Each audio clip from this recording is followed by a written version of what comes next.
여러분 안녕하십니까? 광주 MBC 5시 뉴스입니다. 일본과 한국 기업의 기부금으로 일본 강제동원 피해자들에게 위자료를 지급하자는 문의상안에 대해 지역사회의 반발이 잇따르고 있습니다. 근로정신대 할머니와 함께하는 시민모임은 오늘 민주당 광주시당에서 문의상안 폐기를 촉구하는 서한을 전달했고, 강제징용 피해자인 양금덕 할머니는 문희상 국회의장에게 항의하는 내용의 편지를 낭독했습니다. 광주 전남 대학생들로 구성된 일제 강제징용 노동자상 건립 추진위도 기자회견을 열고 문의상안은 피해자들의 의견을 무시하는 것이라며 폐기를 주장했습니다. 전국에서 유일한 단선 비전철 구간의 경전선 광주 순천 구간이 정부의 예비타당성 재조사를 통과했습니다. 전라남도에 따르면 경상도와 전라도를 잇는 경전선 철도의 광주 순천 구간 전철화 사업에 대해 정부 재정사업평가위원회가 사업계획 적정성 결정을 내렸습니다.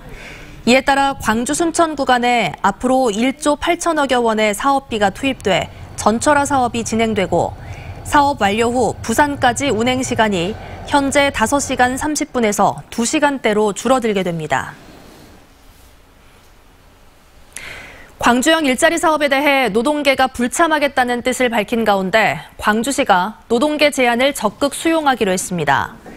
광주시는 긴급 브리핑을 통해 노동계와 협의 소통할 수 있는 시스템을 재정비하고 노동계가 요구한 시민자문위원회를 조속히 구성하겠다고 밝혔습니다. 또한 광주 글로벌모터스 임원 임금을 설계하는 과정에 노동계 의견을 적극 반영하겠다고 강조했습니다. 광주시는 한국 경제에 새로운 미래를 열 수 있도록 광주형 일자리 사업에 노동계가 한뜻으로 도와달라고 호소했습니다. 광주시 풍양동 재개발 정비 사업 시공사 선정 과정을 수사 중인 검찰이 재개발 조합장을 구속했습니다.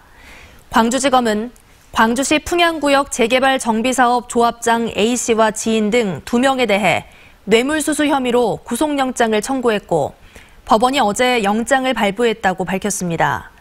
이들은 정비업체를 선정해주는 대가로 특정인에게 5억여 원의 금품을 받은 것으로 알려졌습니다.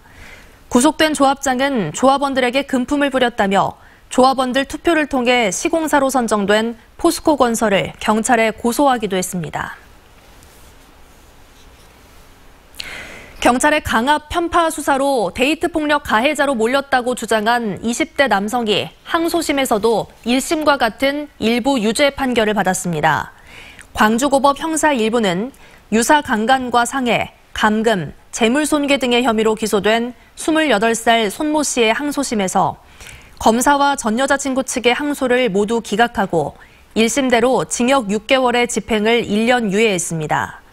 지난해 10월 여자친구를 감금하고 성폭행한 혐의로 기소된 손 씨에 대해 1심 재판부는 유사 강간 혐의는 무죄, 감금 등의 혐의만 일부 유죄로 인정하면서 강압 수사 등 경찰의 수사 과정이 적법하지 않았다고 지적했습니다. 광주지법 목포지원은 군청 직원 등을 성추행한 혐의로 재판에 넘겨진 안병호 전 한평군수에게 징역 1년 6개월을 선고했습니다. 또 80시간의 성폭력 치료 프로그램 이수와 3년간 아동, 청소년, 장애인 관련 기관 취업 제한도 명령했습니다. 다만 안전군수가 고령인 점을 감안해 법정 구속은 하지 않기로 했습니다. 안전군수는 군수로 재직하던 2010년 10월부터 2015년 9월까지 군청 여직원과 지인 등 여성 5명을 10여 차례 성추행한 혐의로 불구속 기소됐습니다. 전남도립대가 대학 혁신교육을 확산하기 위한 박람회를 열고 주요 성과를 지역사회와 공유했습니다. 이번 박람회에서 전남도립대는 지난 1년 동안 추진해온 산학연 융복합 프로그램과 교내 벤처 동아리 등 혁신교육 성과를 소개했습니다.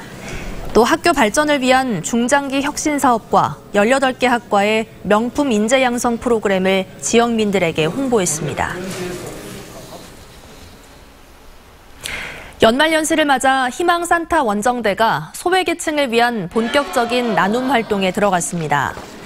광주 신세계백화점 직원들로 구성된 희망산타 원정대는 오늘 발대식을 갖고 60여 세대에 연탄 2,000장과 난방유 5,000리터를 직접 배달했습니다. 또 오는 22일에는 보육시설을 방문해 아이들이 선호하는 메뉴 위주로 점심 식사도 제공할 예정입니다. 5.18 민중항쟁 당시 헌혈 등으로 시민정신이 발현된 옛 광주 적십자병원을 광주시가 매입하기로 했습니다.